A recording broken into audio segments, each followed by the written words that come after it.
ناظرین اکرام، اللہ سبحانہ وتعالیٰ کا 20واں نام ہے الہادی۔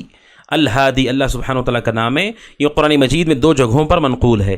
ایک سورہ حج آیت نمبر 54 میں وَإِنَّ اللَّهَ لَهَادِ الَّذِينَ آمَنُوا إِلَى صِرَاطٍ مُسْتَقِيمٍ، اور سورہ فرقان آیت نمبر 31 میں وَكَفَى بِرَبِّكَ هَادِيًا وَنَصِيرًا۔ تو 2 جگہوں پر قرآن کریم کے اندر منقول ہے۔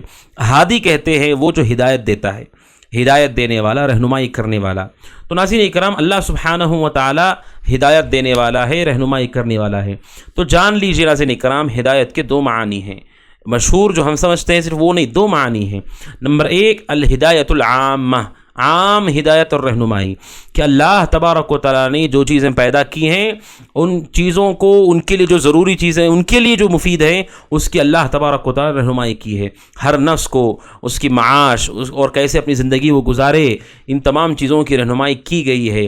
حتیٰ کہ یہ ہدایت جانوروں کو بھی حاصل ہے، کہ جو جانور ہیں وہ جانور بولتے نہیں ہیں لیکن ان کی اپنی ایک بولی ہے، ہماری طرح نہیں بولتے، ان کی اپنی ایک بولی جو ان کو بتا دی گئی ہے۔ جانور ہیں، پرند ہیں، ہر ایک کی رہنمائی کی، حتیٰ کہ چھوٹا سا جانور جب پیدا ہوتا ہے تو اسے کیسے اپنی ماں کا دودھ پینا ہے یہ رہنمائی کی جاتی ہے، اس کی اسے اتنی ہدایت دی جاتی ہے، اور کس طرح سے اپنی ماں کو پہچانے بھیڑ بھاڑ میں یہ ہدایت دی جاتی ہے اس کو، کیسے وہ ماں کے پیچھے پیچھے جائے اس کی ہدایت دی جاتی ہے اس کو۔ یعنی ہر ایک کو جو فائدے کی چیز ہے اس کے لیے دنیاوی زندگی کے اعتبار سے اللہ تبارک و تعالیٰ اس کو ہدایت دیتا ہے، اور یہ ہدایت اللہ تعالیٰ کی عام ہدایت ہے، سبحان اللہ۔ اور یہ عجیب ہدایت ناظرین اکرام، سبحان اللہ، اہل علم کہتے ہیں کہ دنیا میں اتنی مخلوقات، ہر ایک کی اپنی اپنی الگ الگ ہدایت ہے، ہر ایک کی الگ الگ ہدایت ہے۔ چونٹیوں کا کھانا الگ ہے، تلاش کرنے کا ان کا طریقہ الگ ہے، جانوروں کا الگ ہے، انسانوں کا الگ ہے، پرندوں کا الگ ہے، مچھلیوں کا الگ، سب کو رہنمائی کی گئی ہے، سب کو یہ بتایا گیا کیسے بچنا ہے، کیسے شکار کرنا ہے، کیسے کھانا ہے، کیسے بچوں کو پالنا ہے۔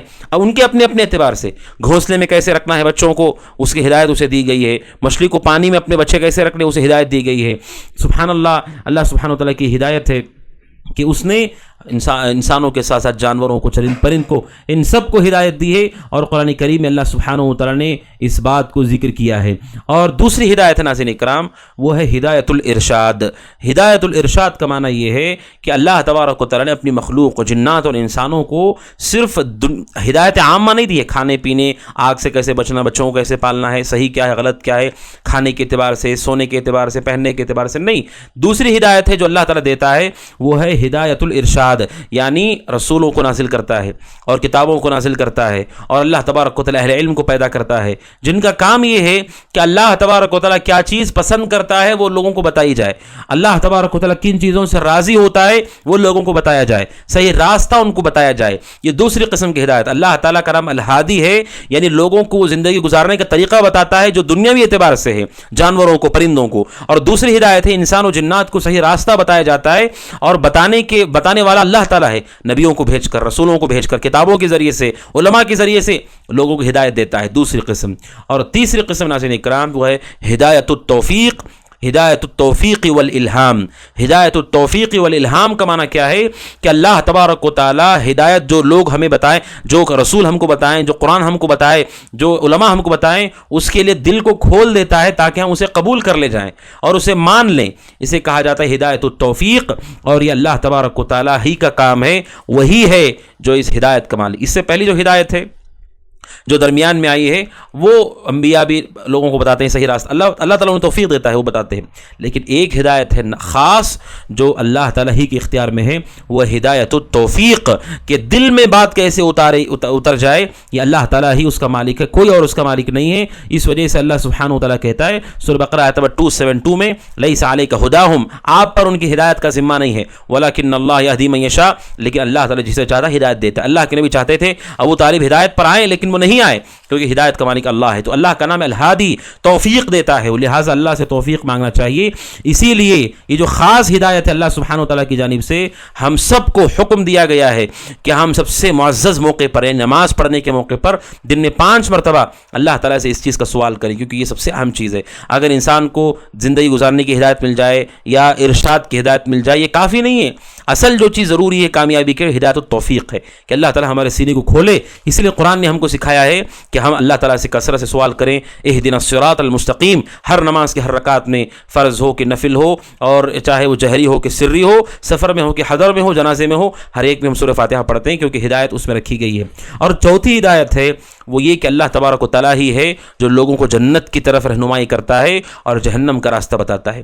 یہ دونوں بھی اللہ تبارک و تعالیٰ کے ذمے ہیں. قیامت کے دن لوگ جب اتنی بڑی جگہ پر حشر کے میدان میں ہوں گے اور جنت کی طرف لے جایا جائے گا، اگر اللہ تعالیٰ انہیں راستہ نہ بتائے تو بھٹک جائیں گے. کہاں جائیں گے؟ کون سا حصہ ہے جنت کا ان میں؟ کون سا کمرہ ہے اس کا؟ کون سا محل ہے اس کا؟ اتنے اربوں کھربوں انسانوں سے ہمیں کیسے پتہ چلے گا ہمارا حصہ کون سا ہے؟ اللہ وہاں ہدایت دیتا ہے، رہنمائی کرتا ہے. بلکہ حدیث میں کہا گیا جو جنتی ہیں ان کو ایسے اپنی جگہ کا علم ہوتا ہے جیسے دنیا میں اپنے گھر کا علم ہوتا ہے، اس سے زیادہ انہیں اپنے ٹھکانوں کا علم ہوتا ہے. جیسے دنیا میں ہمیں معلوم ہمارے گھر کا ایڈریس کیا ہے، ہمیں کس راستے سے جانا ہے، اللہ تعالیٰ ایسی ہدایت دے گا قیامت کے دن کہ ہر جنتی کو معلوم ہوگا کہ میرا ٹھکانہ یہی ہے، میرا محل یہی ہے، میرا کمرہ یہی ہے.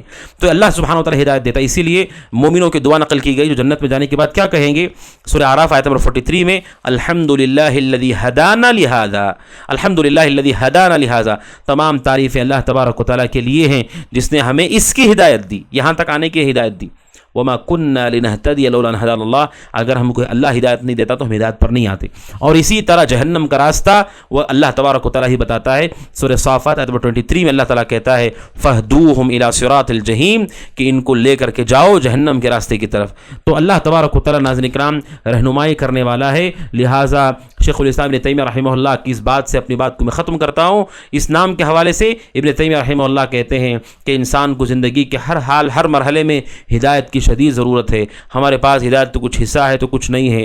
کچھ چیزیں ہمارے پاس مجمل ہیں، موٹی موٹی ہیں، ہدایت کی تفصیل ہمارے پاس نہیں ہے. ہدایت کا کچھ حصہ معلوم ہوا ہے، کچھ حصہ ہمیں نہیں معلوم ہوا ہے. عقیدہ توحید عقیدہ ہے، کچھ حصہ پتہ ہے، کچھ حصہ ہمیں پتہ نہیں ہے.